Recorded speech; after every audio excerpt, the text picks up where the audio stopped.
Medal of honour की कहानी। ये लड़का जिसका नाम कार्ल है, अपने माता पिता के साथ एक दूर दराज के गांव में रहता था। वहां उसके पिता एक मक्के के किसान के रूप में कड़ी मेहनत करते थे। अपने पिता को रोज काम करते देख कार्ल को उन पर दया आती थी और उसने उनकी मदद करने का मन बनाया। शुरुआत में उसके पिता ने इसकी इजाजत नहीं दी।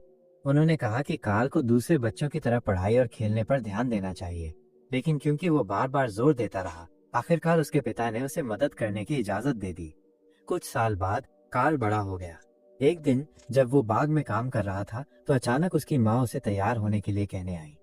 दरअसल आज कार्ल के संयुक्त राज्य नौसेना सैन्य प्रशिक्षण चयन United states naval military training selection में हिस्सा लेने के लिए जाने का दिन था। उनके अलग होने के समय उसके पिता ने उससे वादा लिया कि वो कभी गांव वापस नहीं आएगा। हालांकि ये बहुत दुखद था, फिर भी उसके पिता को ये शब्द कहने पड़े क्योंकि वो चाहते थे कि उनका बेटा काम पर ध्यान दे और शहर में एक सफल इंसान बने, बिना अपने परिवार के बारे में सोचे। लेकिन जब वो सैन्य अड्डे पर पहुंचा तो कार्ल को केवल एक रसोइया बना दिया गया। उस समय अमेरिकी सेना अश्वेत लोगों को सेना में शामिल होने की इजाजत नहीं देती थी।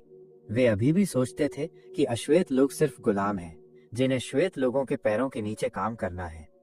अगले दिन कार्ल और उसके दोस्तों ने अपनी कक्षा में एक श्वेत छात्र को तैरते हुए देखा। उसके दोस्त ने समझाया कि श्वेत लोगों और अश्वेत लोगों के तैरने के समय अलग अलग हैं। यह सुनकर कार्ल को हैरानी हुई कि ऐसा क्यों है जबकि वे दोनों इंसान हैं। फिर उसने लापरवाही से तैरने का जोखिम उठाया। जब कार्ल आया तो वहां मौजूद सभी लोगों ने तुरंत उसका अपमान करना शुरू कर दिया। यहाँ तक कि जहाज के कप्तान ने भी अपने सहायक को उसे बाहर निकालने का आदेश दिया। इस घटना के परिणाम स्वरूप उसे सजा वाले कमरे में बंद कर दिया गया। जब जहाज का कप्तान आया तो उसने कहा कि वो कार्ल की तैरने की गति से प्रभावित हुआ है। फिर कप्तान ने उसे बचाव तैराकी टीम रेस्क्यू स्विम टीम में शामिल कर लिया। ये सुनकर कार्ल बहुत खुश हुआ। उसने तुरंत अपने माता पिता को सूचित करने के लिए एक पत्र लिखा। अगले दिन उन्होंने देखा कि समुद्र के बीच में एक हेलीकॉप्टर दुर्घटनाग्रस्त हो गया है। घबराकर जहाज के कप्तान ने तुरंत एक गोताखोर को हेलीकॉप्टर पायलट को बचाने का आदेश दिया। लंबे इंतजार के बाद गोताखोर आखिरकार बाहर आ गया। गोताखोर का नाम चीफ संडे था। वो नौसेना में मास्टर चीफ के पद पर सबसे ऊंचे रैंक वाले गोताखोरों में से एक था। दुर्भाग्य से पायलट को सफलतापूर्वक निकाला तो गया, लेकिन उसकी जान नहीं बचाई जा सकी। फिर एक दूसरा गोताखोर को पायलट को बचाने के लिए नीचे गया, जो अभी भी समुद्र में था। उस साल एक गोताखोर सिर्फ एक ही व्यक्ति को बचा सकता था, क्योंकि गोताखोर के कपड़े 200 किलोग्राम से ज्यादा भारी होते थे। जब दूसरे गोताखोर के नीचे जाने का समय आया तो सुरक्षा रस्सी टूट गई, जिससे गोताखोर तुरंत समुद्र की तलहटी में गिर गया। चीफ संडे ने फिर बिना वेटसूट पहने ही उसे बचाने के लिए छलांग लगा दी। अंत में वे दोनों बच गए। इस घटना के परिणाम स्वरूप उसके फेफड़ों में गंभीर चोट लगी और उसे अस्पताल में भर्ती कराया गया। डॉक्टर ने उसे पूरी तरह से ठीक होने तक फिर से गोताखोरी करने से भी मना कर दिया। डॉक्टर का फैसला सुनकर वो बहुत निराश हो गया और उसने वहां हंगामा कर दिया। अगले दिन कल के हंगामे के लिए उस पर मुकदमा चलाया गया। इस मुकदमे में पूरी नौसेना मौजूद थी, जिसमें कार्ल भी शामिल था। फिर कप्तान ने उसे गोताखोरी टीम का कोच बनाने का फैसला किया। जब मुकदमा खत्म हुआ तो कार्ल कप्तान के पास गया और मुख्यालय में गोताखोरी प्रशिक्षण में भाग लेने की इजाजत मांगी। उसने कहा कि वो कल चीफ संडे के बचाव को देखकर बहुत चकित था और अब उसने चीफ संडे की तरह एक रक्षक बनने का फैसला कर लिया है। ये दृढ़ संकल्प देखकर कप्तान का दिल पिघल गया और उसने उसे तैराकी डिवीजन से गोताखोरी डिवीजन में जाने की इजाजत दे दी। अगले दिन वह प्रशिक्षण शिविर में पहुंचा। जब उसने गार्ड को ड्यूटी का पत्र दिया तो गार्ड उलझन में पड़ गए, क्योंकि आज तक किसी भी अश्वेत व्यक्ति को नौसेना के अड्डे में घुसने की इजाजत नहीं थी। कुछ ही देर में चीफ संडे बाहर आया। पता चला कि वही गोताखोरी शिविर में कोच होगा। कार्ल ने फिर वहां आने का मकसद बताया, लेकिन चीफ संडे ने उसकी ये कहकर खिल्ली उड़ाई कि अश्वेत लोग गोताखोर बनने के लायक नहीं हैं। अश्वेत लोग तो सिर्फ रसोइया बनने के लायक हैं। उसके अपमान को सुनकर कार्ल सिर्फ चुप और शांत रह पाया। जब चीफ संडे चला गया तो वो शाम तक गेट पर इंतजार करता रहा। जब चीफ संडे वापस लौटा तो वो कार्ल को अभी भी गेट के बाहर देखकर तंग आ गया। उसने फिर उसे वापस उसके गांव तक छोड़ दिया, लेकिन कार्ल ने मना कर दिया और कहा कि उसने अपने पिता से वादा किया है कि वो निश्चित रूप से नौसेना का सदस्य बनेगा। उसका दृढ़ संकल्प देखकर आखिरकार उसने उसे अंदर आने दिया। शिविर में एक छात्र जिसका नाम स्नो हिल था उसके पास आया। वो एकमात्र श्वेत व्यक्ति था जो रंग भेद की परवाह किए बिना कार्ल को नमस्ते करने को तैयार था। उसने उसे बताया कि शिविर का नेतृत्व एक पूर्व नौसैनिक मिस्टर पैपी करते हैं।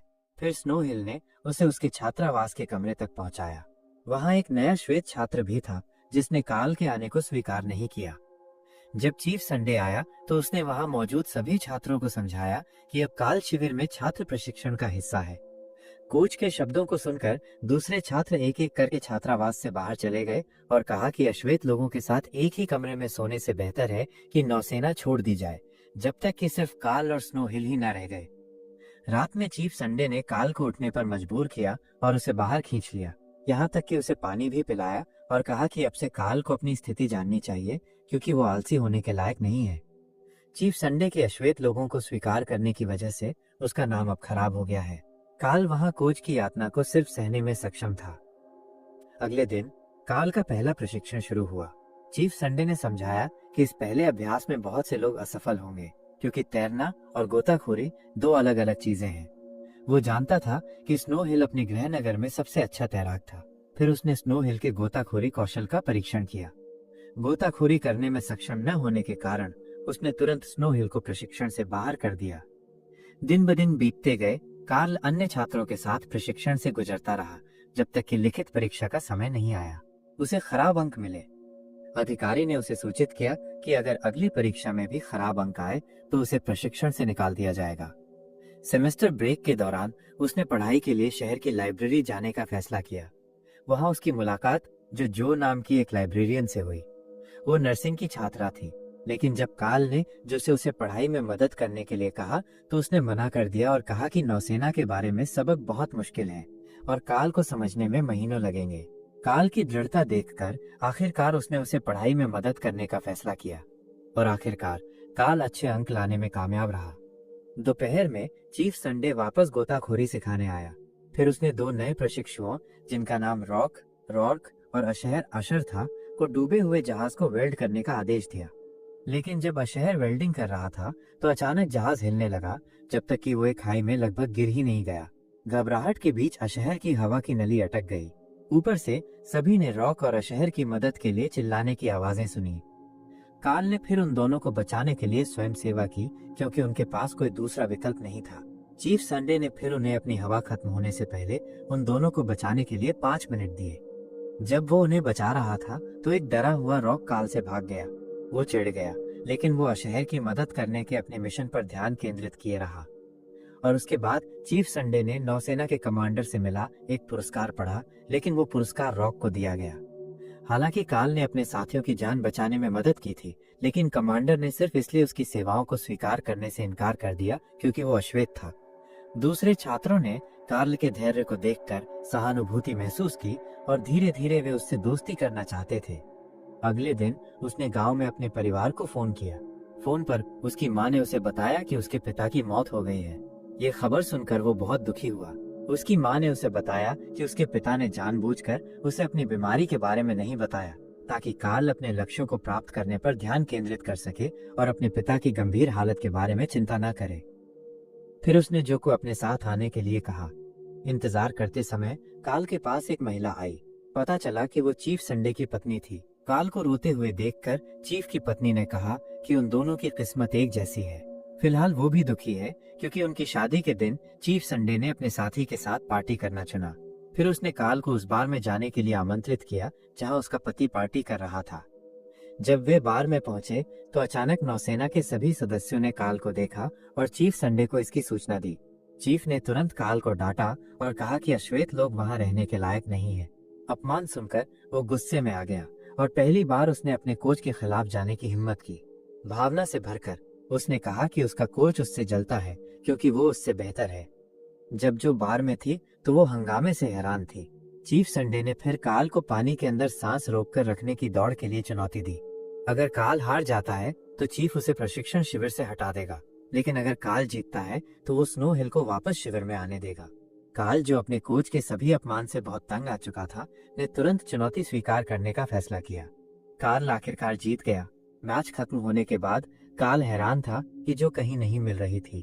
उसने तुरंत उसका पीछा किया। फिर उसने पूछा कि जो क्यों चली गई।